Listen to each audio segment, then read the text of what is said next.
The forest was silent that night. Not the peaceful kind, the kind that means something is listening. I went camping to get away from all the noise. That's what I told myself, anyway. Work had been relentless. Notifications, phones buzzing, people talking just to fill the silence. I wanted a place where nothing asked anything of me. Somewhere still. The campsite was deep in a protected forest reserve. No cell phone reception, far away from the nearest town. My campsite was located in a clearing marked on an outdated map. The ranger at the entrance barely looked up when I signed in. "You're alone?" he asked.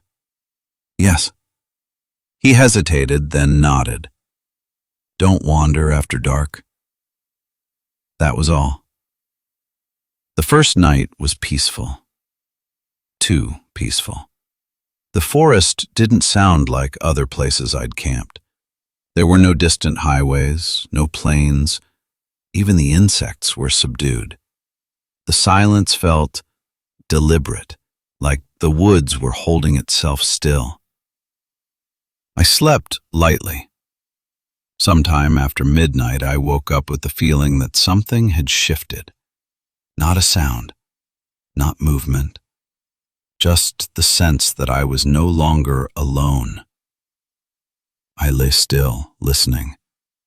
The fire had burned down to embers. The trees stood motionless, their outlines barely visible in the moonlight. Then I heard it. A soft sound far away. Footsteps. Not crunching leaves. Careful steps. Measured. Slow.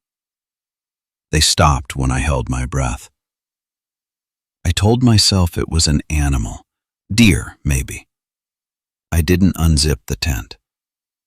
Eventually, sleep returned. The second day passed uneventfully, but something felt off. The forest looked the same, but it felt different. Paths seemed longer. Familiar trees didn't look quite right, as if I couldn't remember seeing them before. That evening, I noticed footprints near my campsite. Bare feet. They weren't mine, as I had my boots on the entire time when outside of my tent. They circled the clearing once, and then they stopped directly outside my tent. I packed them over with dirt before nightfall, pretending it didn't bother me. That night, I heard breathing, close to where my head was. Steady, patient breathing that wasn't synced with mine.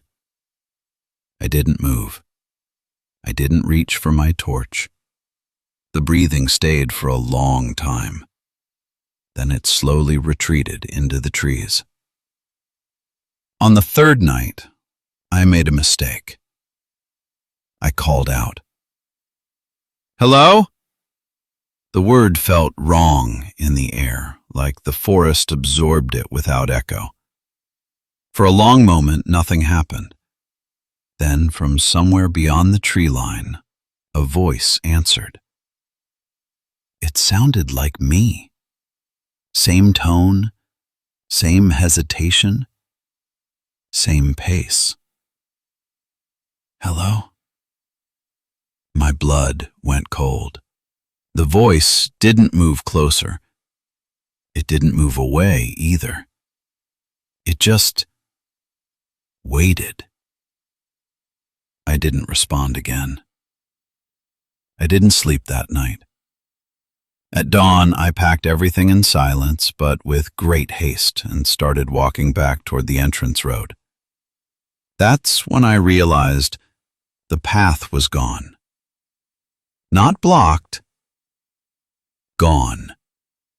The trees stood closer together than before, their trunks forming a wall where the trail should have been.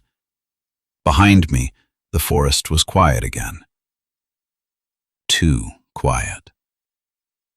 Then I heard footsteps. Slow. Deliberate. keeping pace with me, never passing, never falling behind. I didn't dare turn around. I don't know how long I walked before the trees suddenly thinned and the ranger station appeared ahead of me, exactly where it should have been. The footsteps stopped. The ranger looked up when I returned. "You leave something behind?" he asked. "No," I said. "I'm done." He studied my face for a moment, then nodded. "Some places," he said, "don't like being listened to." I don't camp anymore. And when I'm alone at night, sometimes I hear footsteps that stop the moment I notice them. Still, patient, waiting for me to speak first.